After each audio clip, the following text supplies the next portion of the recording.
নিঃস্ব অবস্থায় কি দোয়া করতে পারেন একজন মানুষ, এই দোয়াটা শিখে নেন, ইনশাআল্লাহ আপনার জীবনের সমস্ত সংকট কেটে যাবে। আমি নিজেও ওই দোয়াটা বেশি বেশি করার চেষ্টা করি।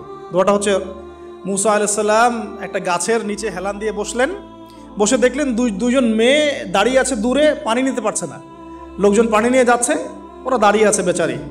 মুসা আলাইহিস সালাম গিয়ে বললেন, কি সমস্যা আপনাদের? এটা নিয়ে আপনারা আবার মেয়েদের সাথে কথা বলার চেষ্টা করেন না, ঠিক আছে? তো মাহারাম গায়রা মাহারাম মেনে চলে। তারা বললেন যে আমাদের বাবা অনেক বৃদ্ধ মানুষ, আমরা পানি নিতে পারি না যতক্ষণ না আমাদের কম পানি নিয়ে চলে যায়। মুসা আলাইহিস সালাম তো একটু বললাম না, ফিজিক্যালি খুব স্ট্রং ছিলেন, থাকে না বডি বিল্ডার, সামনে গিয়ে কথা বলে সরো পানি নিতে দাও, তখন মানুষ একটু মূল্যায়ন করে না। তো মুসা আলাইহিস সালাম এভাবে পানি নিয়ে দিলেন এবং বাছুরদেরকে পানি পান করালেন, করিয়ে গাছের নিচে এসে বসে আছেন। বসে বসে তিনি দোয়া করছেন, এই যে দোয়াটা তিনি দোয়া করছেন, রব্বি, একটা নেক কাজ করলেন, নেক কাজ করলেন না, মানুষের উপকার করলেন, নেক কাজ করে এসে গাছের নিচে বসে দোয়া করছেন, আল্লাহ এখানে তো আমার খাবার পানি বাসস্থান কিছুই নাই, আমি কি করব?